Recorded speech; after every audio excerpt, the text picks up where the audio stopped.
Welcome back to One Hit Wonderland, where we take a look at bands and artists known for only one song. And now that I've done almost all the 90s requests, I still have a handful of requests from the 2000s to get to. And today we're doing one that a lot of fans have been asking me for a long time. One of the biggest hits of 2001, and one which reliably still gets airplay today. Y'all know what I'm talking about. If I could, then I would. I'll go wherever you will go. Yep, Wherever You Will Go by The Calling. You know, I'm not really sure why my requester wanted me to cover this. The song's got no novelties or gimmicks behind it. They weren't part of any notable scene or movement or genre. They were a radio rock band who had one radio hit and then they disappeared. I've actually considered doing an episode on them for many years and never did it because I didn't think there was enough behind them to make it interesting. And maybe. So it's a bit of a challenging request. But even though there are no obvious narrative hooks to this band's story, there is one real noteworthy thing about them, something that makes them very compelling to me, and I hope for you too. And that thing is that I fucking hate them. Yes, The Calling is a band that I am calling goddamn horrible. They suck. Just a worthless band. I hated them in 2001, and I hate them today. I'm really tempted to forgo any real analysis or commentary and just call them names for the rest of the episode. Losers, wannabes, suck merchants. Okay, I'm not gonna do that, but I want to. When I'm gone, you'll need love. This song was so hacky and bad, and I am to this day astonished that anyone fell for it. And for the record, I am not opposed to this kind of music as a rule. I didn't have any problem with Kryptonite, Hanging by a Moment, or Everything You Want. But The Calling was where I drew the line. In fact, I wish I hadn't done this so quickly after the Maroon 5 episode I just did, because this song hits a lot of the same buttons for me.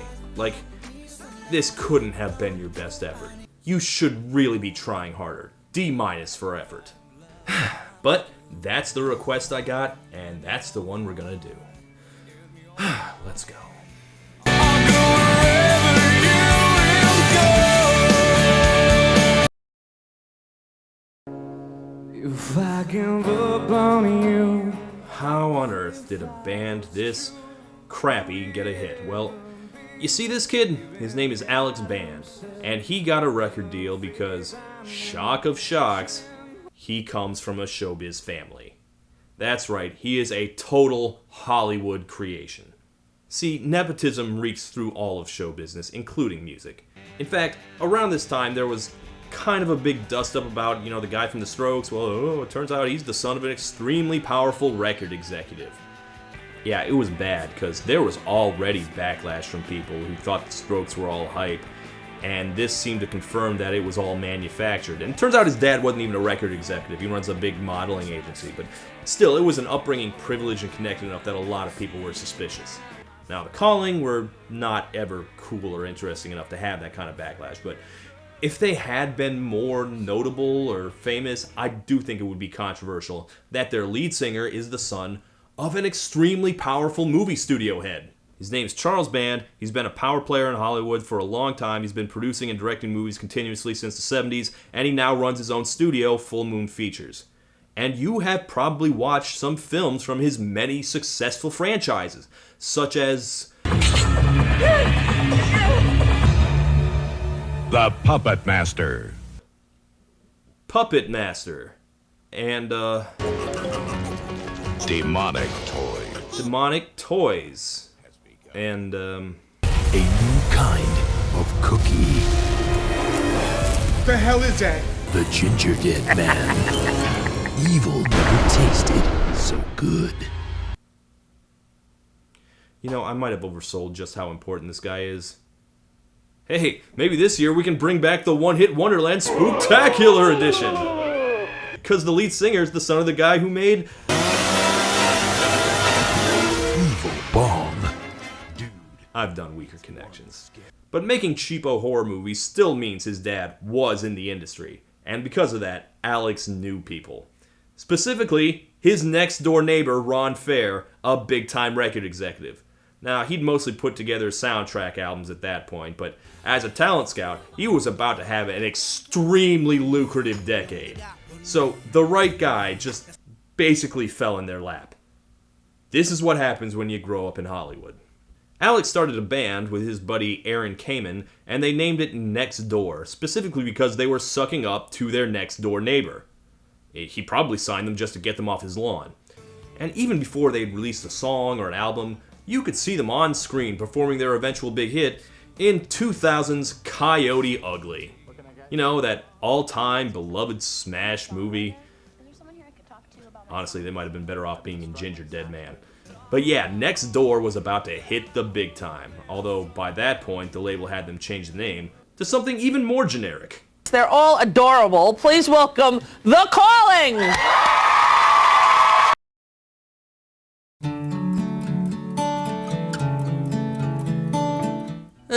Alright, we're about to go in hard on this.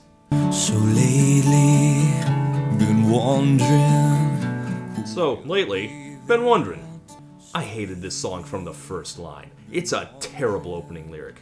Like, it's conversational, but it's delivered with such constipated soul and gravitas. So lately, Okay, first off, get rid of that "so" because it makes you sound like a middle schooler. And it's all choppy to fit the meter. Been wondering? Okay, change that to "I've wondered," and it's immediately more poetic. I mean, it's still not great, but it doesn't sound quite so amateur hour. great waves shall fall. You gotta understand that these kids were very, very young. Alex's band wasn't even old enough to drink yet, and they sound like it. Now, they weren't the first post-grunge band to be played by youngsters. There was Silverchair and Radish. I'm not saying those are great bands, but they didn't sound so much like Baby's first songwriting as The Calling do. If I could, then I would. I'll go wherever you will go. What a wretched chorus. Way up high or down low. On a boat, with a goat, I'll go wherever. What gets me is that, you know, way up high or down low. It's cliche and it's hacky, but it's also not even necessary. Like, by default, he wound up with high and low to make the rhyme with go. But he didn't need a rhyme there at all. The first couple lines didn't rhyme. The second didn't need to either. Instead of writing high and low, you could have written something good? I don't know. And the singing. Oh God, the singing. My life and love might still go on. Yeah, that's the backwash of the 90s right there. Critic Nathan Rabin calls it hunger dunger dang singing. It started with Eddie Vedder and then it just became the entire sound of the decade, and it still kind of persists to this day in the pockets of the world where rock music still exists. But the original grunge guys could put a lot of soul into it, and you know what, I'll give Alex Band this. He is trying. He's not as painfully harsh and ugly as Chad Kroeger. In fact, he's awful in the exact opposite way. He's trying too hard to sound soulful. You'll need love to light the shadows on your face. If a great wave shall fall. Oh. I always hear people tell me that the problem with Nickelback was that their sound was bland. No. If only. This is what bland sounds like.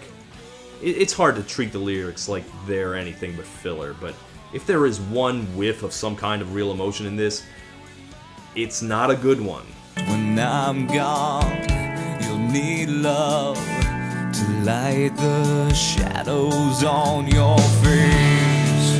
This is a grossly condescending song. Oh, I'm sad because you need someone to protect you. I mean, I'm fine, but you're the one I worry about because, you know, you're weak and pathetic.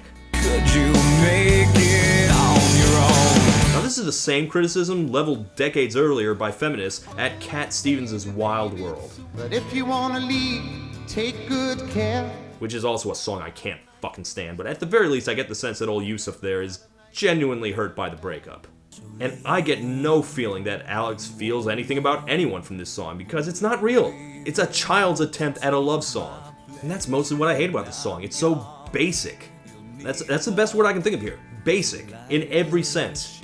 Yeah, I came of age with late 90s post-alternative radio rock, you know, Fastball, the Goo Goo Dolls, and all that, and I like that genre. I'm not gonna front. I liked Matchbox 20, I liked Third Eye Blind, I wasn't too cool for that. But one of the most attractive things about adult alternative was that 10 years earlier, these bands would have been left of the dial, college rock acts or folk singers. And they came to pop stardom at weird angles. They brought their awkward sincerity to the mainstream, and they were like, yes, this stuff can be the most popular music around.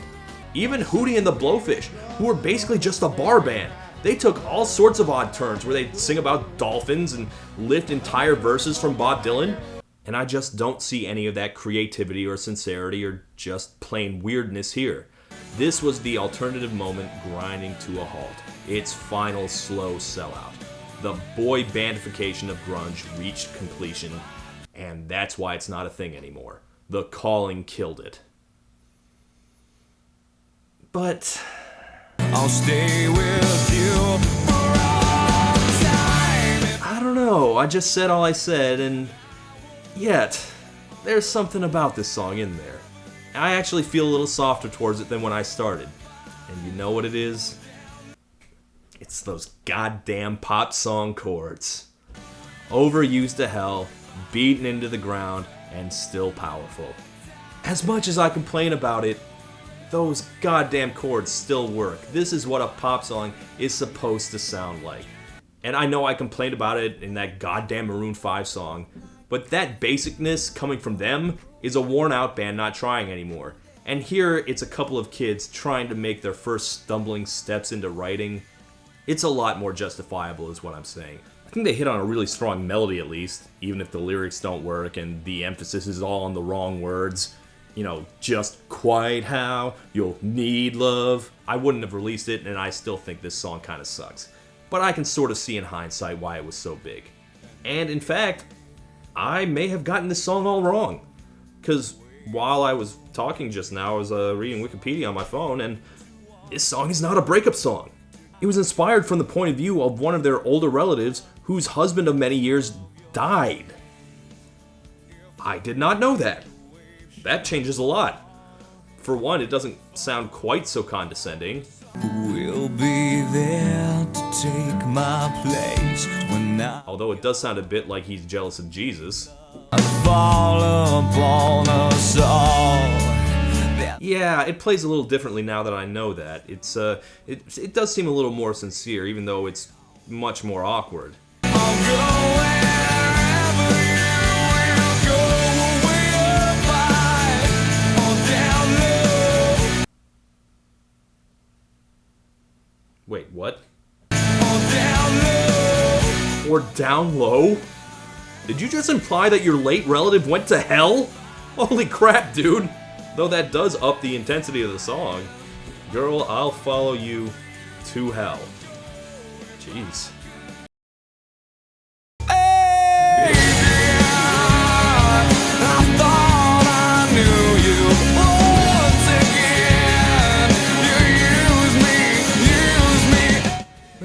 Another breakup song. This one has a girl's name in it. Classic pop song move. Never cared how much it hurt. Honestly, I think the song is actually a lot better than the first. A lot more edge and emotion to it, a lot more anger, much better hook. But am I gonna remember it 3 years from now? No, I'm not. And I know this because I was planning to do this episode 3 years ago, and I chose not to, and I do indeed not remember how this song goes. Look, The Calling having another hit was, I don't think that was ever gonna happen. For one, they weren't any good. But even if they were way too young to exert any control over their product anyway. They sound entirely manufactured. They were always going to be over-polished radio rock by two kids who got easily cowed by the label. I mean, that's okay if you're Justin Bieber, not so much when you're a rock band.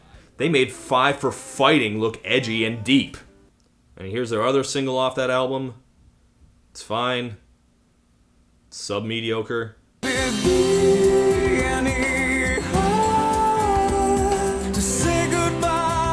Other single off that album.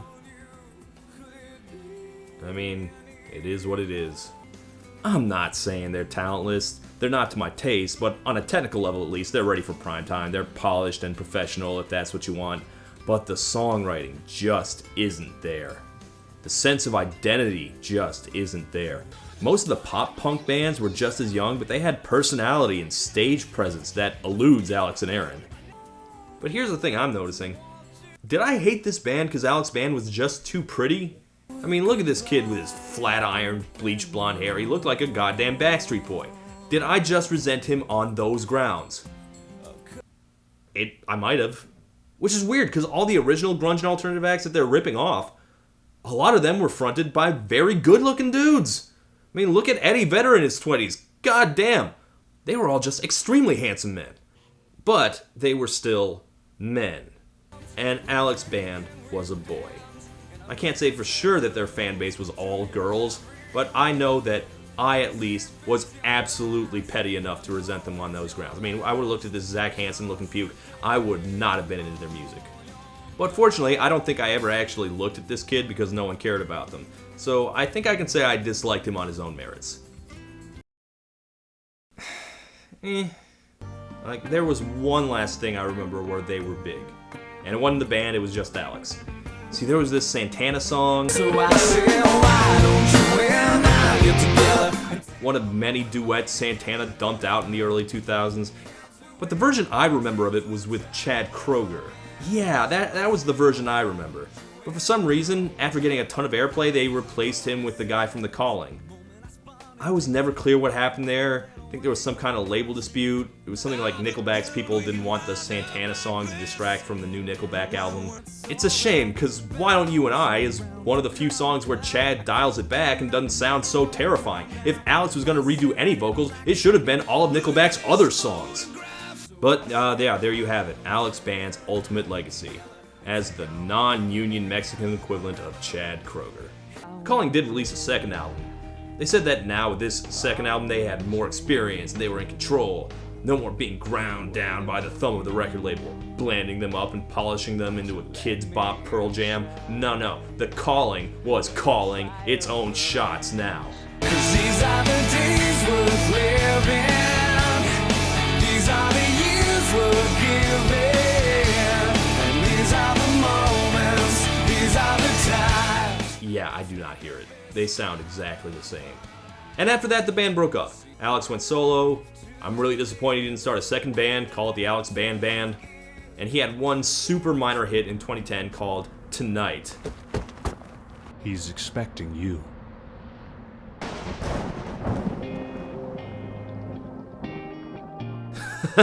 What the hell is this? Room filled up with you. Oh god, he's trying to sell himself like a Twilight vampire, isn't he? Oh man, The Calling would have been perfect for those goddamn Twilight movies. Oh, The Calling broke too early to find their true calling.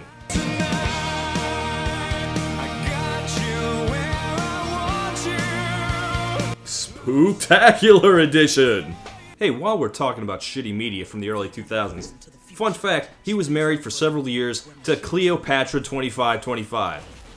Yeah, that was this really terrible syndicated show, and it starred Alex's future wife in the title role. Check that one out if you hate yourself. But that marriage didn't last, I suspect because he spent a lot of the 2000s with a serious drug problem. He seems to be doing better now, but he also got abducted by thugs in 2013, and people think that may be related to drugs, or it might have been a hoax. Who knows? That man has lived a weird life.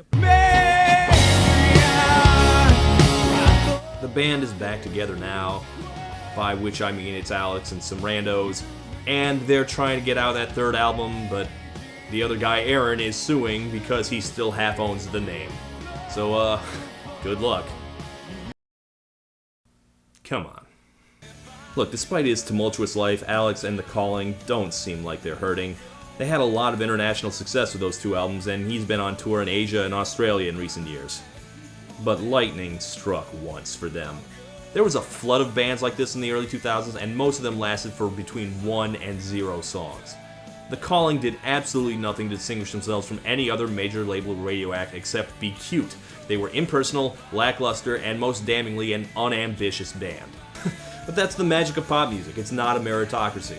So sometimes a bunch of kids release a half-assed, over-polished piece of hacky studio crap, just hits that sweet spot, and it sticks around. And I don't know what to say. There's no reason it should have been a hit, and yet there it is. I will never understand music.